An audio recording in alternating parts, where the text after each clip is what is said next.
be a lot of leeway, in fact complete freedom in selecting my topic, and I was struggling with the task since then, a few months in fact, and I must admit at the very start that I still don't have clear topic for my presentation. So I'm starting it now.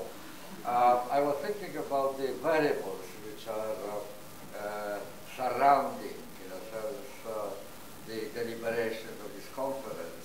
One is communication, the other is space, and then the third underlying, presumed, invisible present variable, namely postgraduates. And postgraduate time is a very special time of intense thinking. So there is the third element of thinking, of thought.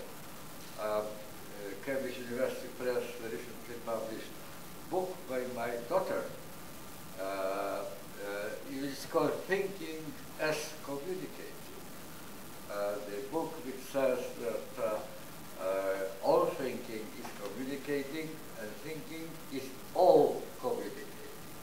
So there is in fact connection between three variables. So how to present this connection, how to bring them together, and I don't know whether my decision was right or wrong. It's up to you to judge.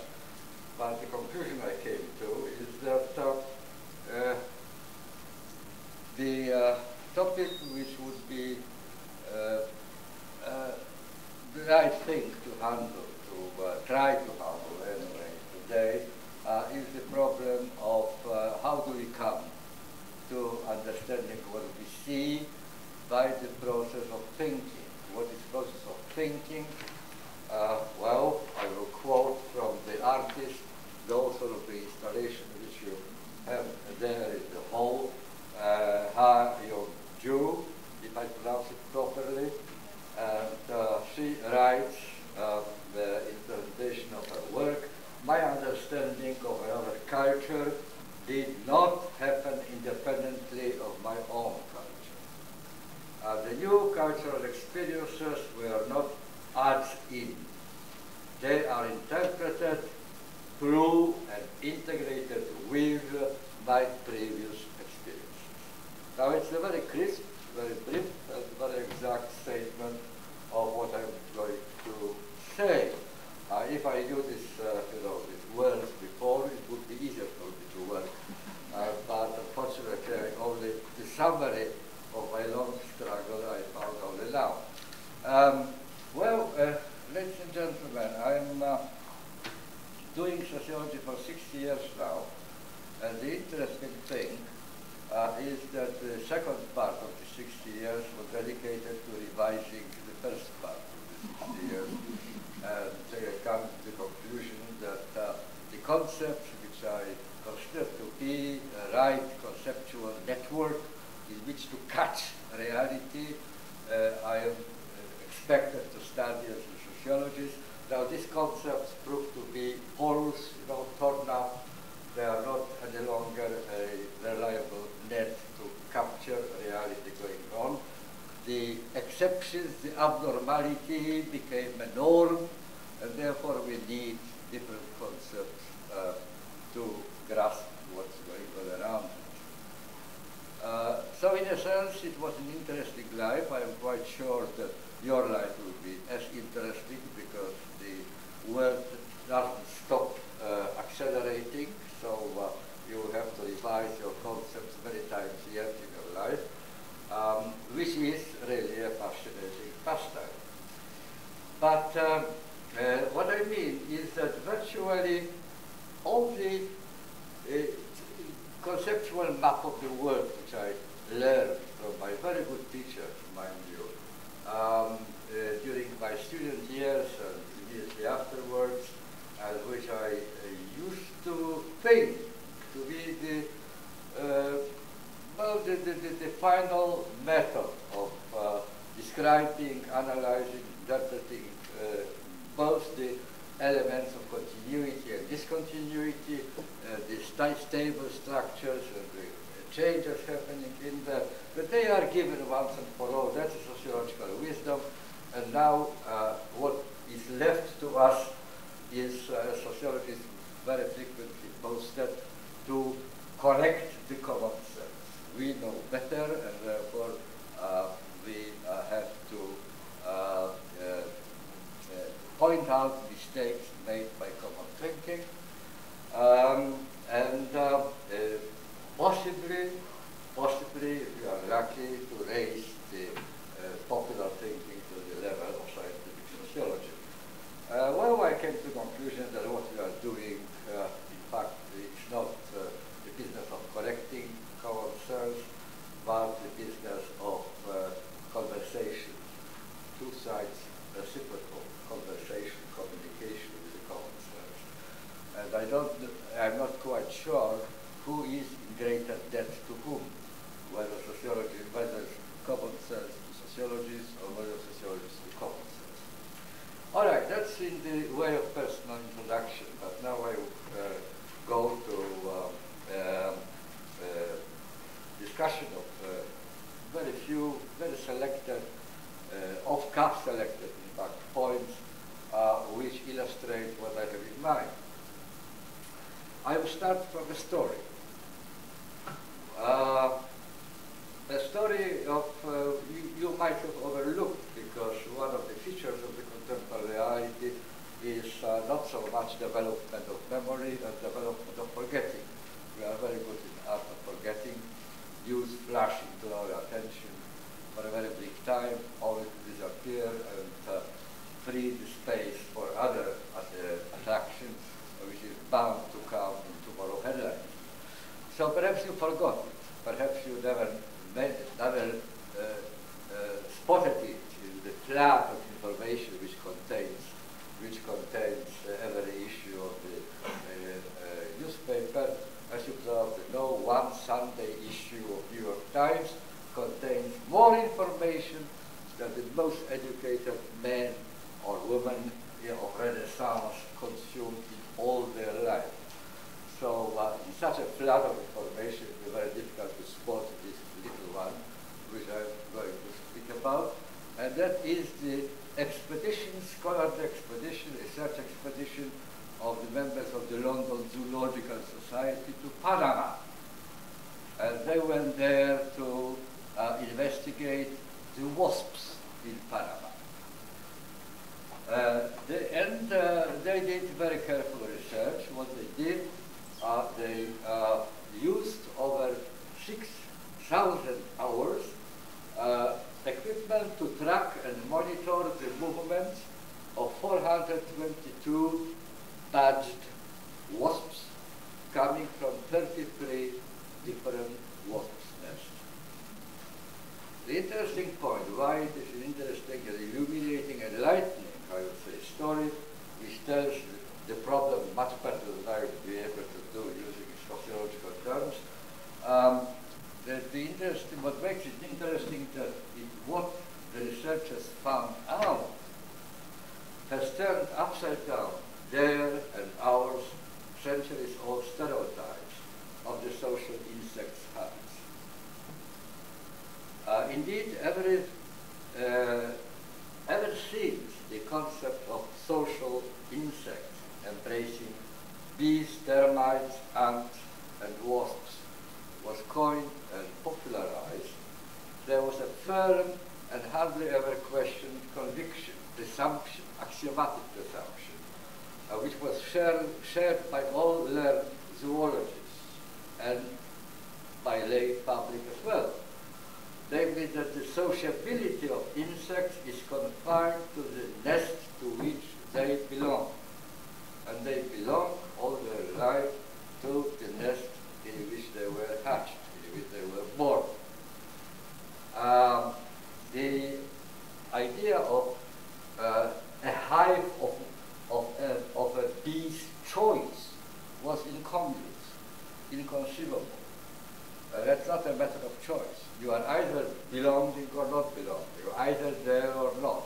You were born there, so you belong. If you were not born there, you don't. It was the most incongruous idea and never actually seriously discussed. The picture of social insects, which I was told about my student years was some sort of a very totalitarian regime equipped with stormtroopers, which actually spotted intruders, the newcomers, the individuals, in inverted commas, who didn't have the right to be there, and chased them away or killed on the spot if they were reluctant to go. And the only interesting research question, probably very many postgraduates got their PhD writing the research on this topic, was how it happened that the natives of the nest recognized the intruders by sight, by smell, by some audio signals, or by spotting bizarre behavior.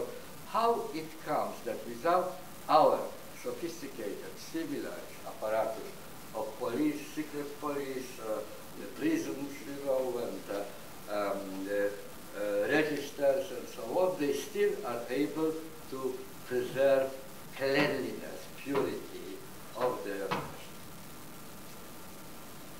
Well, no one would ask the question, is there a movement between the nests, between the nests? Now, the interesting point that which the London members of the Zoological Society of London found was that 56% of working wasps change nests during their life. Some of them even several times. But only 44% accordingly were born, were hatched inside the nest. 56 were immigrants. 56% were astonishing discovery. It was belied the whole received wisdom of how world is constructed. Reversal of perspective. The interesting point was that the 56% of incoming, of immigrant wasps inhabiting the nests were not just temporary, unwelcome guest arbeiter, the foreigners kept in special quarters and tolerated until they finished their useful job and then chased away. They were not persecuted, they were not suspected, they were not resented. They were, one would say, card-carrying members of society. They were full and rightful members of the adopted community. They just collected food and like all other wasps, and like them they fed and groomed the native brood just like the native wasps workers did.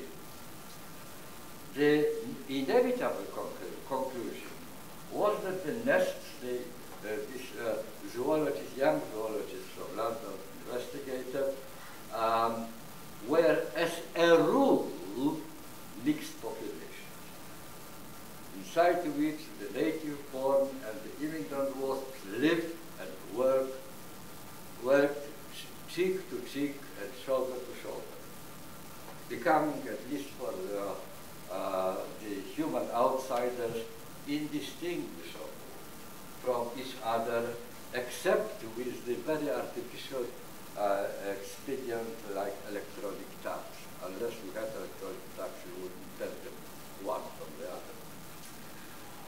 That's the starting point to my consideration about relation between thinking, between cultural tradition, between understanding. I would like to suggest to you, my dear friends, that most views of reason and good sense which we hold are praxiomorphic. Praxis is what we do, what we are able to do, what skills we have, what we can actually accomplish in the world. The classic example of praxiomorphic understanding of the world is how our ideas of consciousness have changed over centuries. very, very wise people, philosophers of enlightenment, still thought about consciousness as a mechanical system with pipes, valves which can be opened or closed, letting in some liquid or stopping it, and so on, so on. Try to grasp what's going on in human mind by using metaphors from mechanics. That was the only widely developed skill which humanity possessed at that time. And that, of course, changed over time. There was chemical understanding when chemistry appeared after mechanics on the agenda of scientific development. Came to an understanding of consciousness. Now, when we have computers, we of course speak about scanning of the field, and imagine, visualize the process of human thinking as a sort of reflection of what we can do using the computers. Scholarly agendas, I suggest to you, ladies and gentlemen, from the perspective of the 60 years of doing sociology, that scholarly agendas are derivatives of mundane human practices. It is the socio-cultural agenda dictated by problems of daily human cohabitation that sets the topical relevance of issues and suggests the hypothesis, with the research project seeks subsequently to confirm or, if that's the case, to refute. What the news brought from Panama, I repeat what I said before, what they reveal is above all precisely the reversal of perspective. I don't believe that in the last 200 years the WASPs in Panama changed their habits so much that they became somebody else than they used to be 200 years ago when they were thought of being armed with stormtroops and chasing away the foreigners. I think that what has changed is the cultural experience of the London researchers. London researchers which were enclosed far away from East End, Shoreditch and other, logo areas of London, and enclosed in pure English colony, which was called the real London and understood as real London. And the new generation of researchers, who, unlike their professors, who were born and grew among the diasporas, being themselves members of some diaspora among diasporas. Multicultural, multilingual, multi-ethnic, multi-religious London simply destroyed the perspective with which was employed, cultural perspective, cultural experience, with which their older generations approached investigation of all social beings, entities, including the social insects. I suggest to you that what is particularly interesting about the results of this Panama research is the projection upon these insects of the scholar's own all-to-human preoccupation and practices.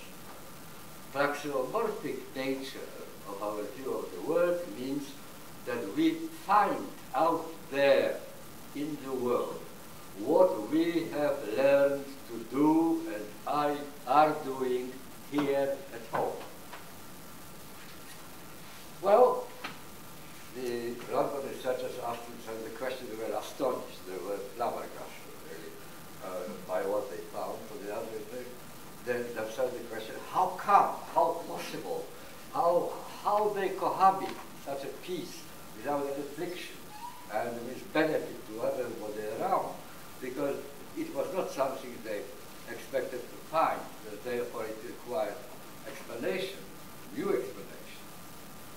And they resorted, normally, as we all do when we encounter a bizarre fact which doesn't fit the paradigm, which violates the expectation, they resorted to the old methods, established methods of dealing away, arguing away the strangeness of the found facts. So what they said, and I quote, that the newcomer wasps, which were allowed to settle, I quote, were not truly aliens, not truly aliens. They were not genuine strangers. They joined the nests of closely related wasps, cousins, maybe. Well, indeed, such an explanation might have sounded to them foolproof.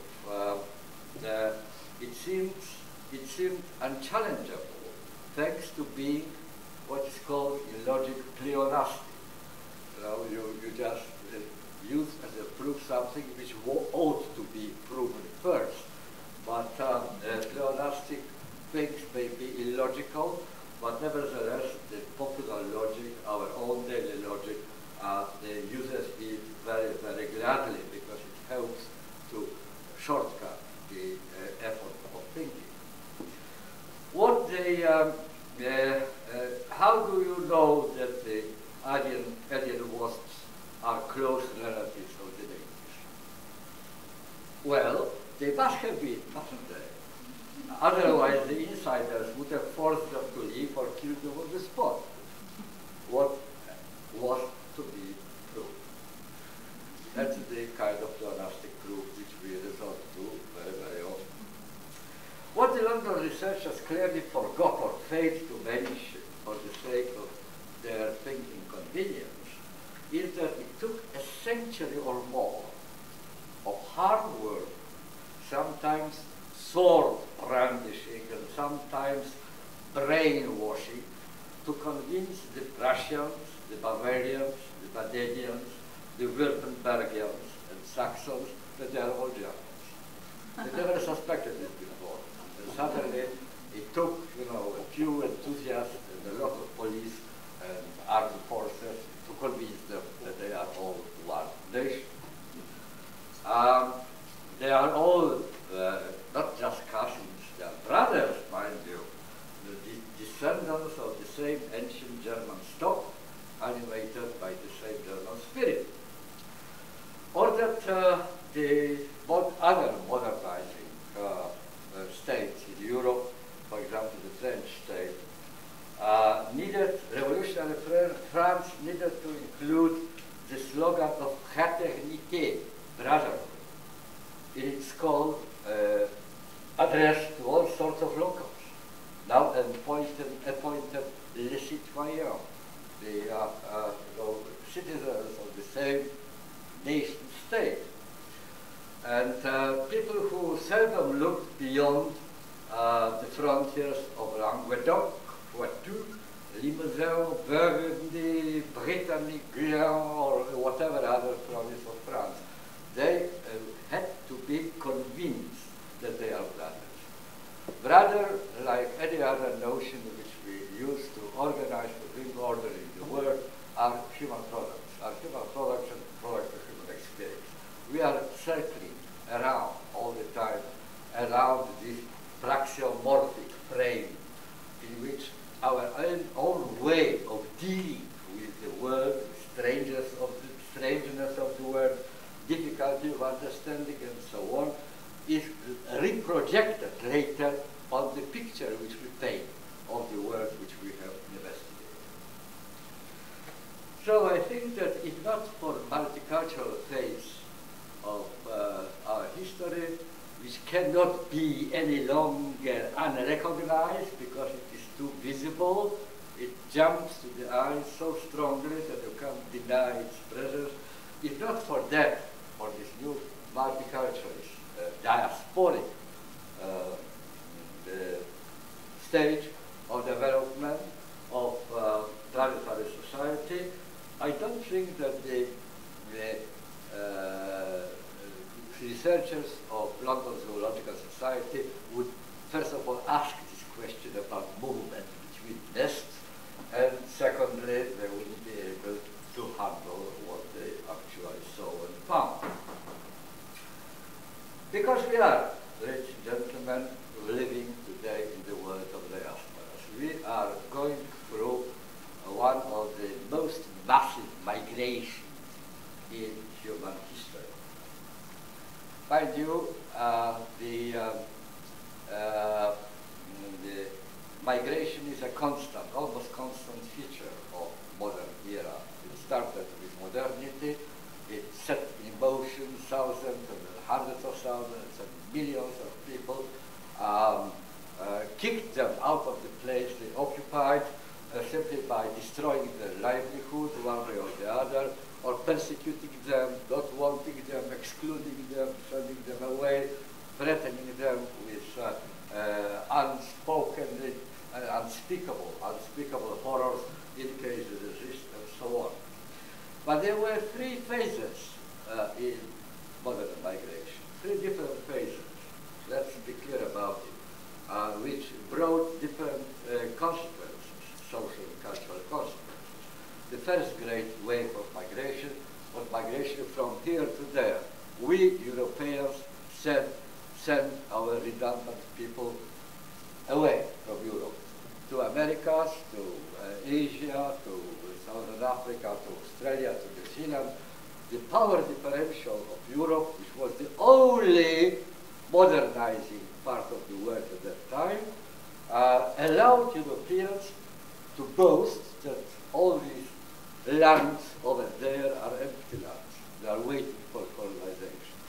Oh, there are some creatures lurking in the bushes, but they don't count really. They are either to be used for, deployed for some sort of useful work, or just destroyed. They are just wasting the enormous possibilities which this empty land contains, waiting for the people who are able to use it.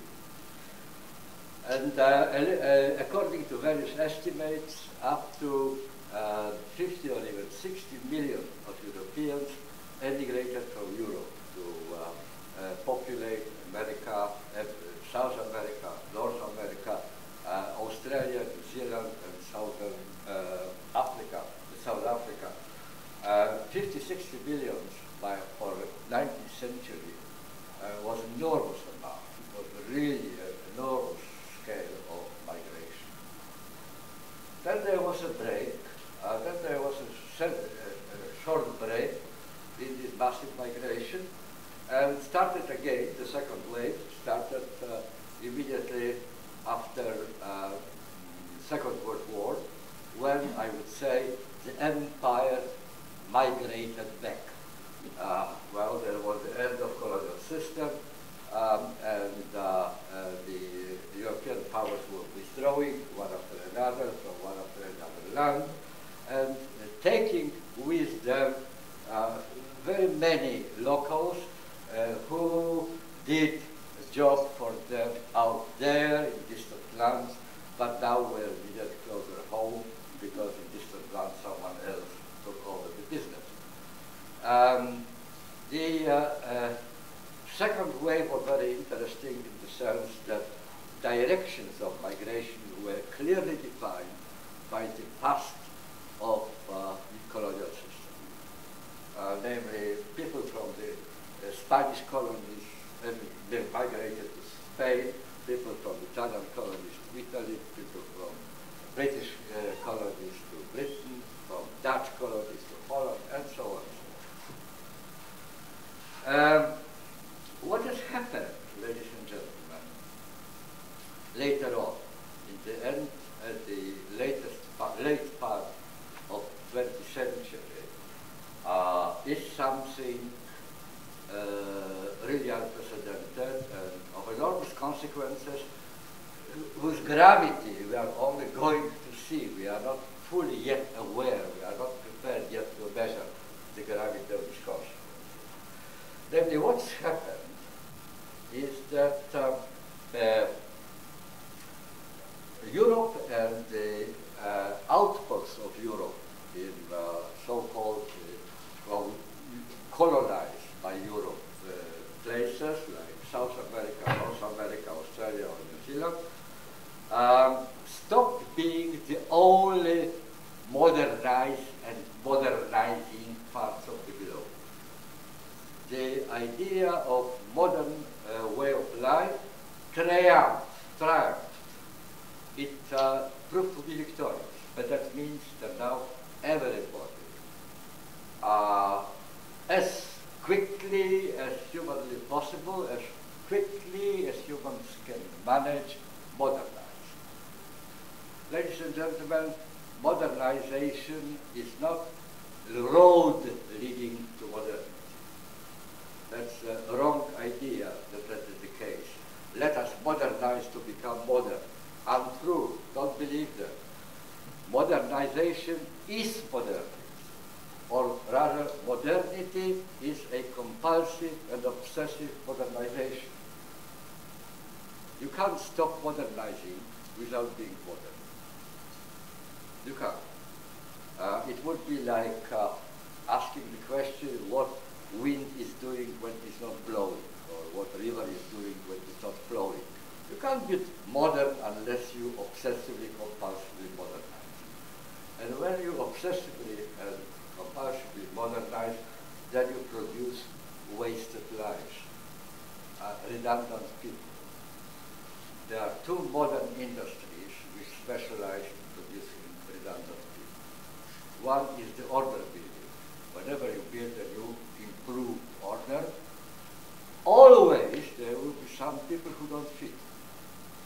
Building order is just pronouncing unfit some other people that were unfit so far. That is what changing of social order consists of. And so people who are made redundant by that are either politely invited to leave the country, or they just run away themselves, fearing one of discrimination, humiliation, denial of human dignity, or other offenses which we are very generous in offering each other in our human relations. The other industry which is specialized in producing redundant people is what we call economic progress. Because economic progress consists in making certain ways of earning a living uncompetitive, not possible any longer to practice. And therefore people who practice it are without means of existence. They are unable to earn their living. And they have to requalify, and better still, to go where there might be a demand for their kind of skill or non-skill, rather. So if everybody modernizes now around the world, that means that it is not the production of redundant population is not a local problem of Europeans like it was in 18th, 19th century. It is everybody's problem. Everybody produces redundant population now in the process of order building and in the process of economic progress. Europe in starting from 17th century and up to the middle of 20th century was in unique, luxurious position. It could find and did find global solutions to locally produced problems. Planet was the solution of the locally in Europe produced problem of redundant population. This possibility is no longer available. The conquest of other continents or other countries is virtually unthinkable today. It's always also shunned away from.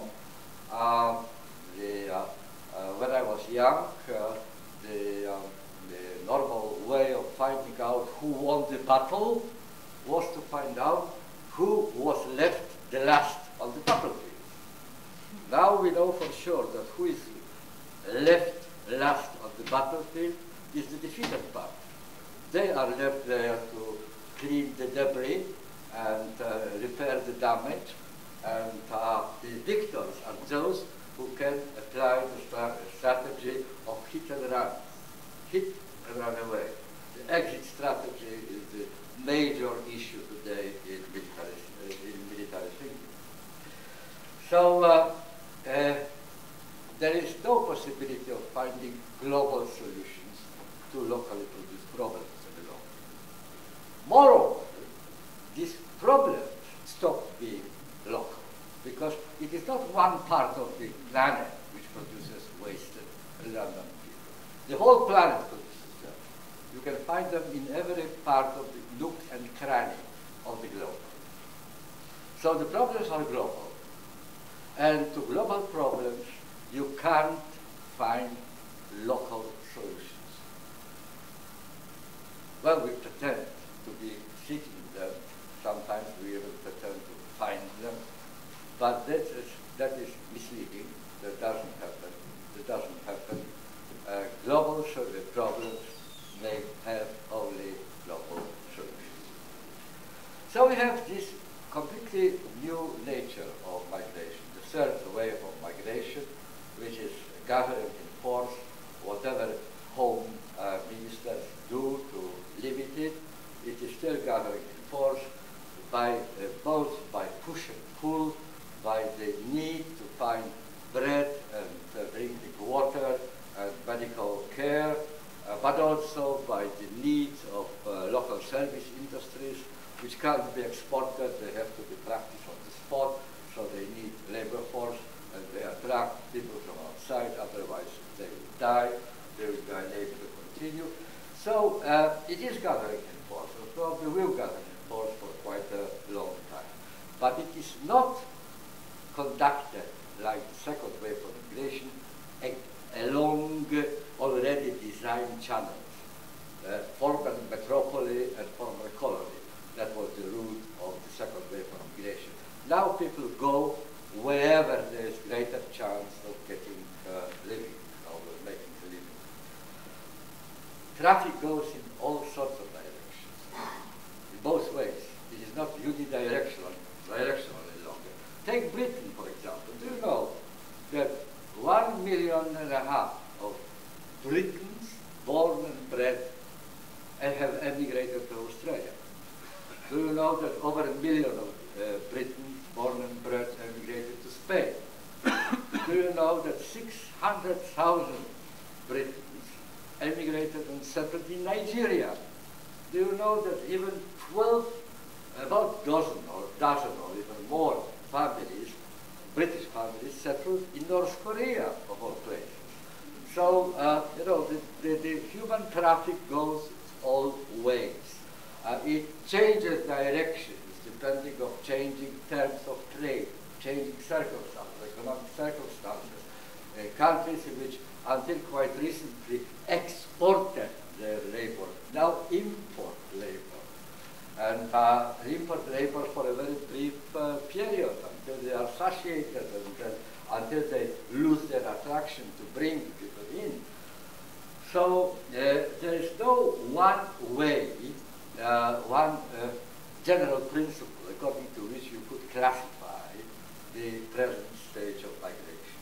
But the results are quite clear. Also, we need experiences of the zoological researchers from Panama to grasp them. What we can see now, that in the world in which every country is a collection of diasporas,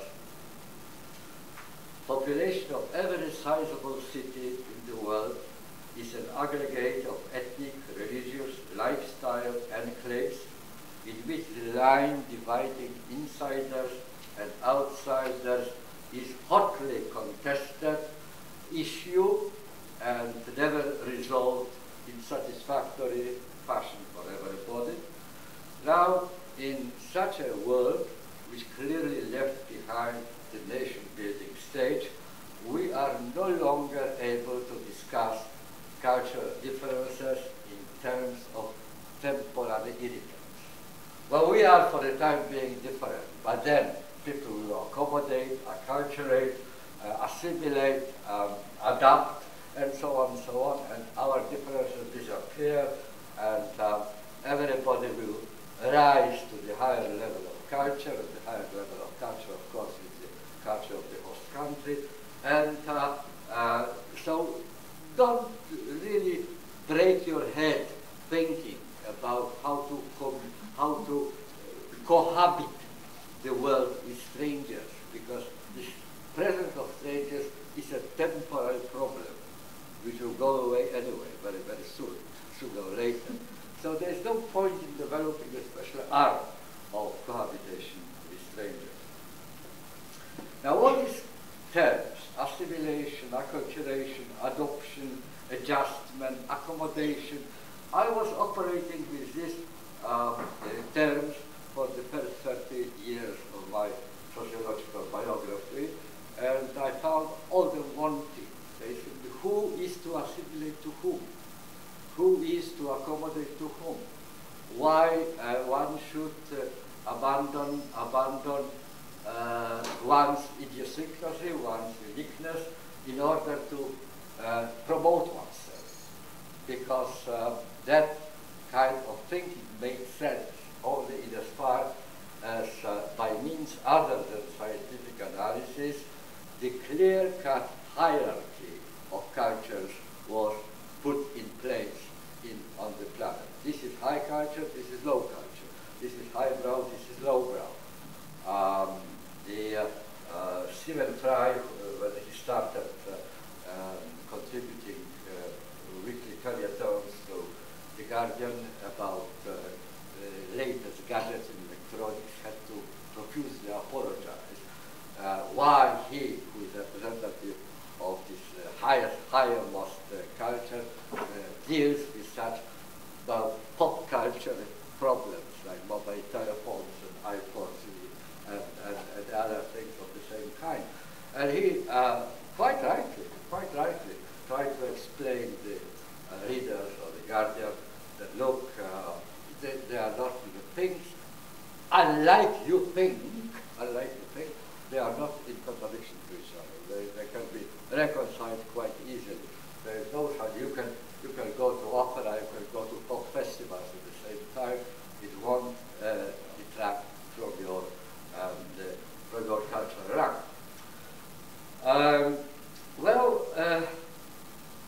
The concept with which we constructed our strategies of interhuman relationships, and particularly of integration of bigger communities, of permanent cohabitation between humans, now these concepts have to be revised. If we are to live together with strangers who live together without stopping being strangers, without abandoning, without forfeiting, without sacrificing their idiosyncrasy. Now this art is a new art, and its importance only now becomes really visible and blatantly visible. And the other practical conclusion which emerges from this experience is that what has been predicted more than 2 centuries ago by Immanuel Kant now turns into reality. And what was predicted by Immanuel Kant in the little book, which, unlike all other works of Immanuel Kant, gathered dust in scholarly libraries, being completely neglected, it seemed to be some sort of an utopian light product of otherwise very wise philosophers. Now, what he predicted in his book more than 2 centuries ago is that designing, elaborating, and putting in operation rules of mutual hospitality must at some point become a necessity for the human species. He deduced this idea from looking at the globe. Globe is spherical. The surface is round. So if nature put us on that spherical planet, that we can't distantiate ourselves from each other. However hard we try to separate, to build walls, to enlarge distance, to enclose, to chase away, and so on. Because on a spherical surface, when you move away in one direction, you come closer from the other side. So we are moving in circles, and sooner or later, unless we develop this extremely difficult, I agree, art of mutual hospitality, we are doomed. We are doomed. So that becomes slowly real. Well, the composition, ladies and gentlemen, of over 200 sovereign units of the political map of the planet, and you know that there are more than 200 sovereign units from the protocols of the United Nations. Now, this composition of the over 200 sovereign units is increasingly reminiscent of the composition of the 33 wasp nests investigated by the research expedition of the London Zoological Society.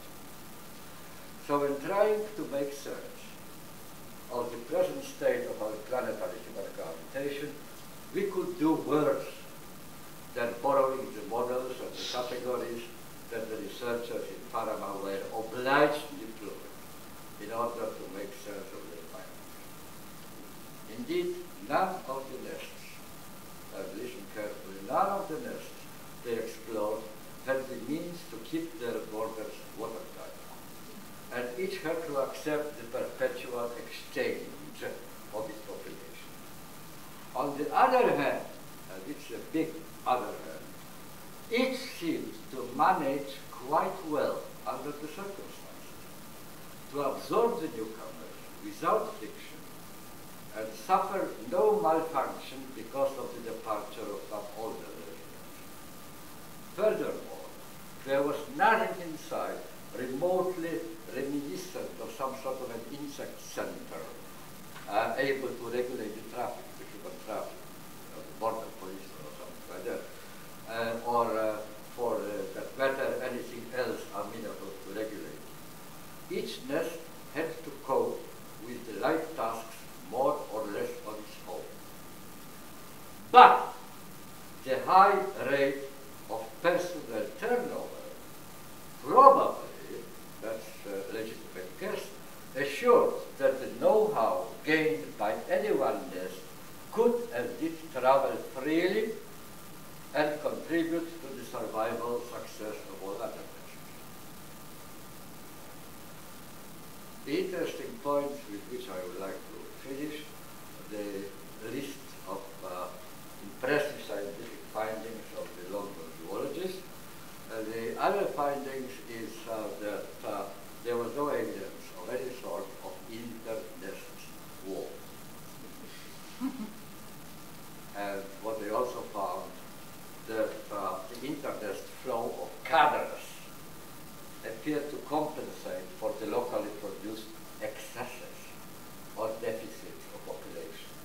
So what worries us? Too many people unemployed, or too little people to work on the machines or to service us. Now they didn't exist there, because somehow the distribution of wasp population regulated itself according to the current needs of the nests.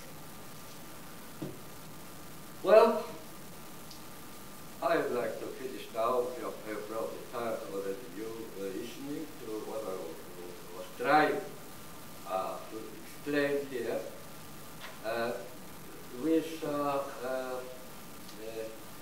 with suggestion that in our desperate efforts to make sense of what's going in the world, to grasp the dynamics of planetary affairs, the old and hard-dying habit of organizing the mental image of global power balance with the help of such conceptual tools as center and periphery, hierarchy, superiority, inferiority, looks today more as a handicap than an asset. The blinders rather than the searchlight. The tools developed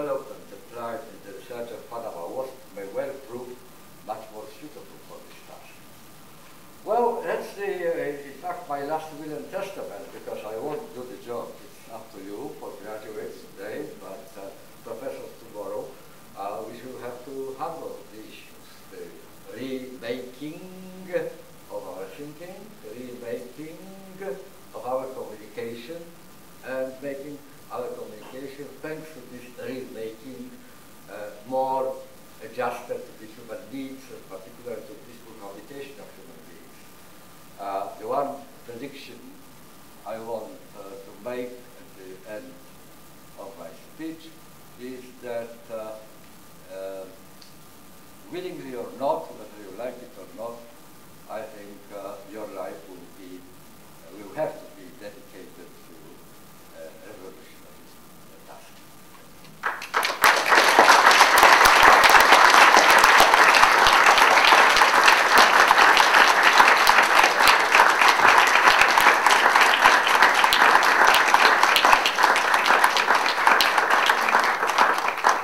Professor Bauman, thank you very much for making us think as scholars and for giving us food for thought as human beings. Thank you.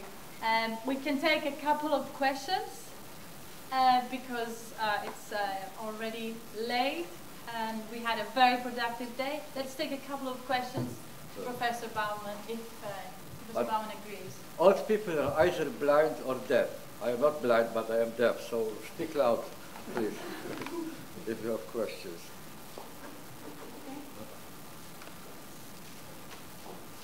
Over here, yes. Thank you very much. Thank you very much, Prof, for this interesting lecture. My question is, the third wave of migration, which you said is gathering in force, how does the economic imbalance between countries contribute to that? Sorry, how? Does the economic imbalance between countries, between different countries, contribute to the third wave of migration? Well, I think that there is a great amount of different factors which interact. It's very difficult to pick up. I am not able to pick up one factor which actually decides how it is distributed. There are factors like the state of the local economy, which creates demand, whatever politicians can say, to bring more people inside. There is a question of degree of frustration, anxiety, and fear of the local population, how sensitive they are to the change of the landscape.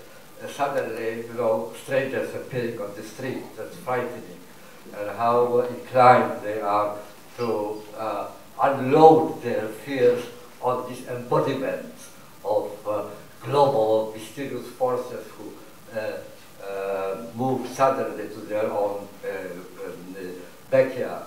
It depends also on the policies of successive governments and candidates to form governments, how much they want to make political capital out of the fears of the local population, because these fears being free-floating, diffuse, unanchored, unclear in their origin and so on, are wonderful raw stuff for making political capital. They are used in this purpose. It's very difficult to say, really, because take two examples, Ireland and Portugal. Ireland and Portugal, until quite recently, were countries who had to send abroad their sons and daughters in order to earn a living and to survive. And they were typical countries of emigrating labor.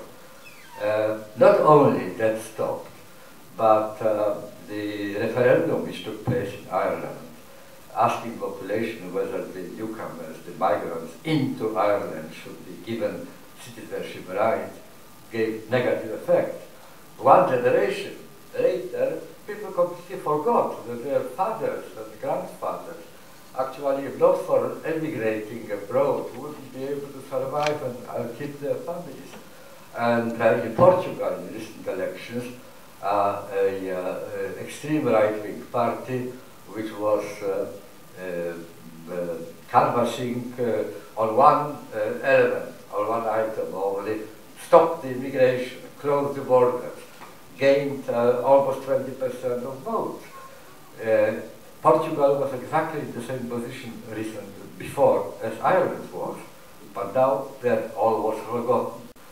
So I wouldn't be able really to pretend that it would be dishonest and irresponsible of me to summarize the trends which are going there here now in the third wave of migration. I would say that it is characterized mostly by the flexibility, by the quick, prompt change of direction depending on circumstances. Thank you. Two more questions.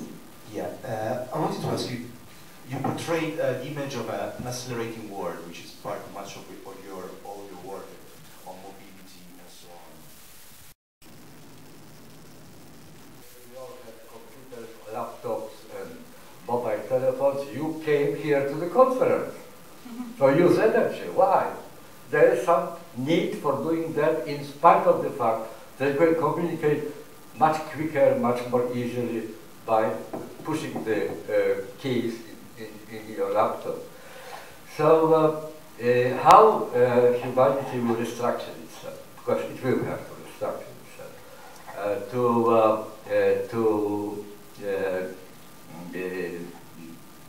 conditions in which mobility doesn't come so cheap, in which even the so-called cheap air travel becomes very expensive and so on. Now that remains to be seen. It's not the first energy crisis, mind you, which humanity knows.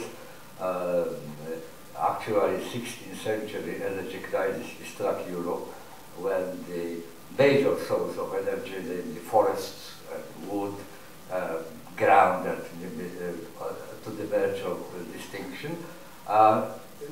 Very many researchers now recognize as a real push for modernity. And modernity started really from this energy crisis, for the need to find some replacement for the existing source of energy. So I simply wouldn't like to be remembered for making false prophecies. And therefore, I would like to limit myself to understanding and explaining possibly what has already happened. And believe me, it consumes all my time, so there is no time left for prophesizing. One more? But one. Yes, one more. Thank you. I would like to, you said that the last one on the battleground is the victor, but also the one who is defeated. And no, the last one on the battleground is not a victor any longer, really. Actually, what the American generals, the great American generals, have to Rumsfeld, the Secretary of Defense, is that he sent troops to Iraq without exit Sarajevo, and they are stuck there. They would dream of a miraculous way of getting out, but they can't. And whoever is left on the battlefield is faced with an enormous task of repairing the damage, refinancing, rebuilding, taking over the day-by-day administration of local affairs, and among other things also somehow to mitigate the inevitable consequences of every war, which is the moral collapse, terrible collapse, the amount of violence in internal struggle and so on and so on. Who would like to do that? And it doesn't make any sense, because our ancestors, our grandfathers, thought that the power consists in the size of the land you administer and in the number of population you rule over. Now, the greatest fortunes and the greatest power is achieved simply by pushing the buttons, and the greatest expenditures, on the contrary, are precisely expenditures on ministry, long backgrounds and diplomatic relations. I want to further continue, and that's to say, you said just that you don't want to do a prognosis or a prediction, but this is a speculative question I'm asking here, is that if the WASPs learn and they communicate and they, by 56% they are migrant communities and cohabitate and they manage, why is it that we don't learn? Why is it that humanity doesn't learn? Oh, and that's if a there big is question. hope, hope for the revolution. Ask humanity. I don't know whether we can actually adopt the ways which the WASPs practice for probably many centuries or millennia by now. And what interested me, why I spoke about WASPs, is to illustrate my point here, that we see in the world what we practice. That the WASPs in Panama and in other places probably lived this way well before humanity appeared on the planet, well before the last ape became the first human. You know. But somehow it went unnoticed because we organized our togetherness according to different principles. And only when the cultural practice created by us, forced upon us, it's difficult to say, probably both factors were important. Only then we opened our eyes and saw it. So the topic, I remind you, my lecture was how the concepts which we try to grasp reality, understand what's going on, change. And I spoke about the Panama WASP in order to illustrate really this point. But whether we will do it the WASP's way or in somewhat different way remains to be seen. I suspect that it will be in somewhat different way because the whole history of mankind is like that. If Aristotle, for example, was brought as a visitor to Westminster where the British Parliament debates, he would probably like it. People are arguing, people are making very nice speeches, use sometimes even very elaborated language. But if he was told that that is democracy, he would laugh because what he understood by democracy was completely different. You know, Athenian democracy and Westminster democracy are two completely different systems. So I believe in historical creativity, if you like. We probably will find another way, but the fact that we have grasped the problem, that there is such a problem that you can have 56% of immigrants and have very orderly working and very successful and very proficient community is something which wouldn't occur 100 years ago. Thank you.